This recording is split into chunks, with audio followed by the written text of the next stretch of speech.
Iran और रूस के दोस्ताना संबंध किसी से छिपे नहीं हैं। पश्चिमी देशों के धुर विरोधी दोनों देश अक्सर साथ दिखते हैं। डिफेंस सेक्टर में भी दोनों देशों की जुगलबंदी पश्चिमी देशों के लिए बड़ा खतरा बनती रहती है। एक बार फिर ईरान और रूस की बढ़ती नजदीकी देखी गई, जिससे इजरायल और अमेरिका की मुश्किलें बढ़ गई हैं।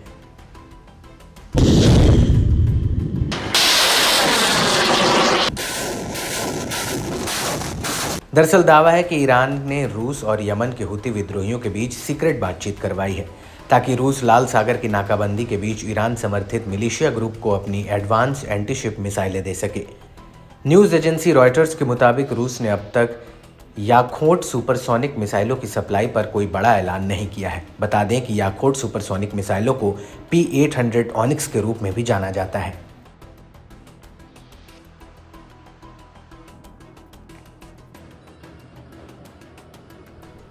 दावा है कि हूतियों के हाथ में ऐसे हथियार लगने से वो लाल सागर में और खतरनाक बन सकते हैं। रूसी हथियारों से कमर्शियल जहाज़ों पर अधिक सटीकता से हमला करने की हूतियों की ताकत और बढ़ जाएगी। डिफेंस एक्सपर्ट्स की माने तो रूस की याखोट मिसाइल गेम चेंजर साबित होगी। इससे इलाके की रक्षा करने वाली अमेरिकी और यूरोपीय युद्धपोतों के लिए खतरा बढ़ जाएगा।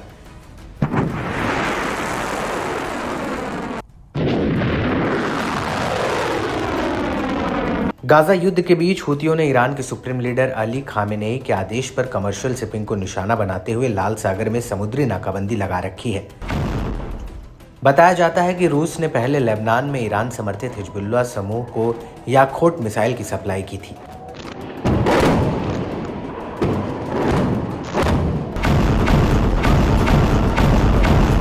शुरुआत में लाल सागर पर केंद्रित हूतियों के हमले अब हिंद महासागर समेत बाकी प्रमुख जलमार्गों तक फैल गए हैं। इससे इंटरनेशनल शिपिंग रूट पूरी तरह से बाधित हो गया है। इसके चलते इजरायल से संबंध ना रखने वाले दर्जनों अंतर्राष्ट्रीय नाविकों तक को बंधक बना लिया गया है। 20 से अधिक देशों के अमेरिकी नेतृत्व वाले गठबंधन के वैश्विक व्यापार और महत्वपूर्ण समुद्री गलियारों की रक्षा के लिए हूती विद्रोहियों पर लगातार हमले कर रहे हैं।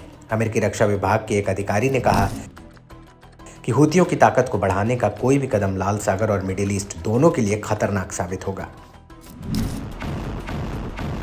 न्यूज़ एजेंसी रॉयटर्स की माने तो रूस याखोट सुपरसोनिक एंटीशिप मिसाइल के ट्रांसफर के लिए हूतियों से बातचीत कर रहा है। बताया जाता है कि ईरान दोनों के बीच बातचीत के लिए मध्यस्थता का काम कर रहा है। हालांकि ये सब पूरी सावधानी से और गोपनीयता बरतते हुए कदम उठा रहे हैं। माना जा रहा है कि ईरान अपने ऊपर किसी भी तरह के पश्चिमी आरोपों को खुद से दूर रखना चाहता है। बताया जाता है कि याखोट हूतियों की ओर से अब तक इस्तेमाल की गई एंटीशिप बैलिस्टिक मिसाइल और क्रूज मिसाइलों की तुलना में कहीं अधिक सक्षम प्रणाली है।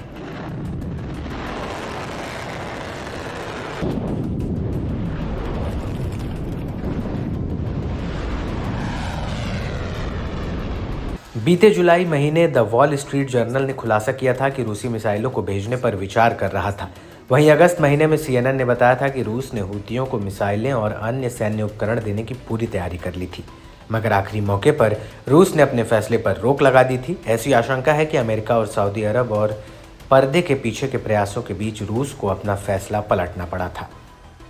हूतियों और रूसी अधिकारियों ने इस साल तेहरान में कम से कम 2 बार मुलाकात की। दोनों के बीच दर्जनों मिसाइलों सप्लाई की बातचीत चल रही थी। इनकी रेंज लगभग 300 किलोमीटर के आसपास है। माना जा रहा है कि आने वाले हफ्तों में और बैठकें होने की उम्मीद है। बता दें कि ईरान पर हूतियों का आर्थिक, सैन्य और तकनीकी विशेषज्ञता मुहैया कराने का आरोप लगता रहा है, जिससे यमन का ये समूह लंबी दूरी की मिसाइलें और ड्रोन ताकत हासिल कर सके।